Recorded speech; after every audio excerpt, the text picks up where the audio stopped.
Hi everyone, my name is Steph, this is the Novelty Corner and welcome back to my channel. Today I'm going to be talking to you about the books that will shelf destruct at the end of 2025. I first set myself this challenge in 2024 and lots of people do it. It's where you select a group of books that you have to read within a certain period of time or you get rid of them. For me, it's always the oldest books on my TBR, and currently the oldest books on my physical TBR are books from 2023.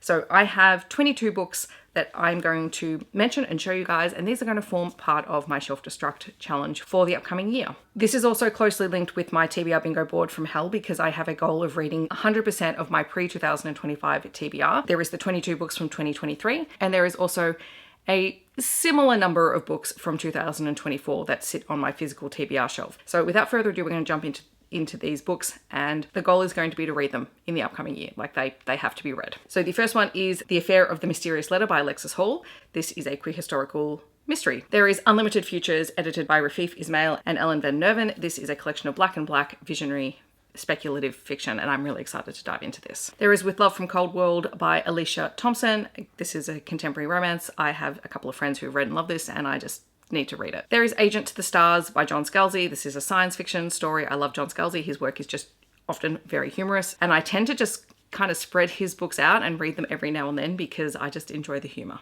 that he brings to his science fiction. There is My Place by Sally Morgan. Sally Morgan is an Indigenous author. This is a middle fiction story. This one is basically a children's classic here in Australia, and I have never read it, so I would like to get to it at some point. There is Willodeen by Katherine Applegate. This is a middle fiction fantasy, and I have really enjoyed Katherine Applegate's work in the past, but I'm trying to branch into more of her work. Another middle fiction author I've read a lot of, I've also read some of her adult work, is Kelly Barnhill. This is The Witch's Boy. The Girl Who Drank the Moon is still one of my favorite kids' middle fiction books, so time to read some more. Then we have Mr. Einstein's Secretary by Matthew Reilly. This is the longest I've ever gone without reading a Matthew Reilly book right when it was released, and I cannot tell you why. I just need to read this. Don't Not Fall in Love by Jackie Lau is a contemporary fiction story. Jackie Lau is just excellent at coming up with punny titles, and I really enjoy her writing, so I have no excuses for why I have not picked this up yet. The Matchmaker by Saman Shad. It's set in the Sydney Desi community, and it is about a matchmaker falling in love. There is Reaching Through Time by Shauna Bostok. This is a memoir that I was sent for review a couple of years ago, and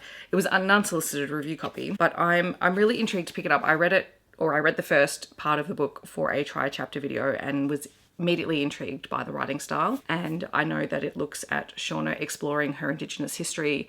It looks at colonization of Australia and all of those kinds of things. So I'm eager to get into this one. I was kind of waiting to see if there would be an audiobook for it, but there's not. So 2025 will be the year where I physically read this book. There's also Kinky History by Esme, Louise, James. Esme Louise James has a very successful TikTok series, Kinky History, and so this is the book that she's put together from all of that. She's also an academic, so I'm expecting this to potentially have more of an academic feel to it, but I'm, again, very excited to dive into it. It is a non-fiction book, which will hopefully help with my non-fiction bingo square. There is Hello Stranger by Katherine Center. I wanted to read this earlier in the year, but obviously with all of this Martin's Press issues, I didn't pick it up, so 2025, this will be getting read. There's this big chunker of a book. This is Iced. It is a collection of 3 novels and a novella by Elise Faber in her Gold Hockey series. Yeah, Gold Hockey series.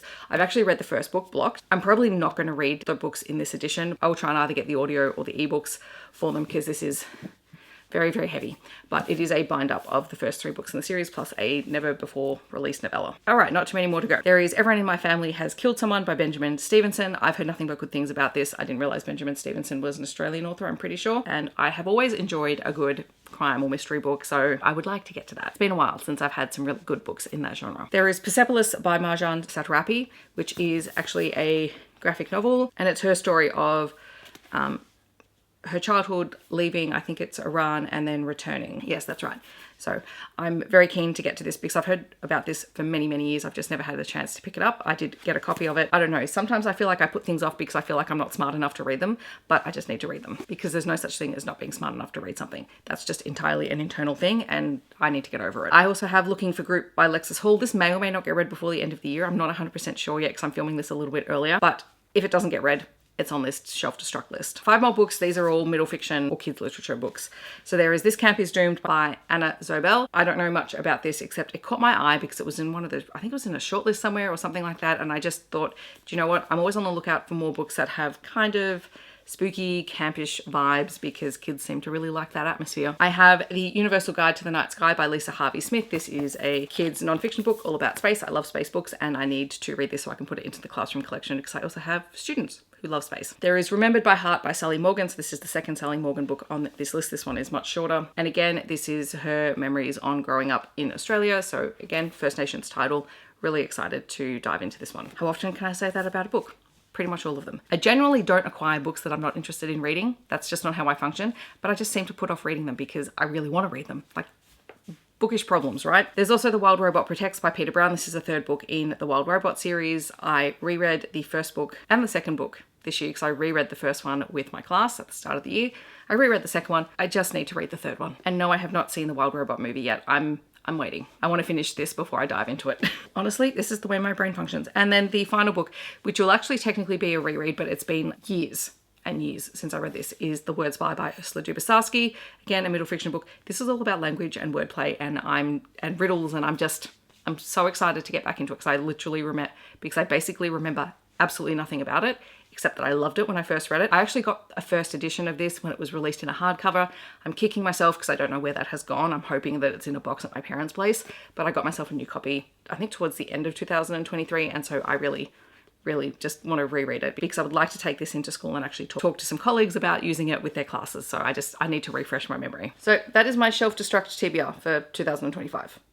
It's really heavy. I'm going to put it down. In the comments, I'd love to know, have you read any of these books? Are there any books that you'd like me to prioritize, etc.? Feel free to let me know down below. Some of them have been tagged for reading projects throughout the year. Some of them I'm just going to pick up whenever I feel like them, but they have to be read. Like that's a goal. They have to be read, one for my 100% TBR goal for my reading challenge, but also for the Shelf Destruct. Like these ones, if nothing else, have to be read by the end of the year because they've been sitting here for a while. If you just want to let me know that you're here but you don't want to leave a comment, feel free to leave a book stack emoji. Otherwise, I hope that wherever you're on the world, just staying safe and healthy, and I will see you in my next video.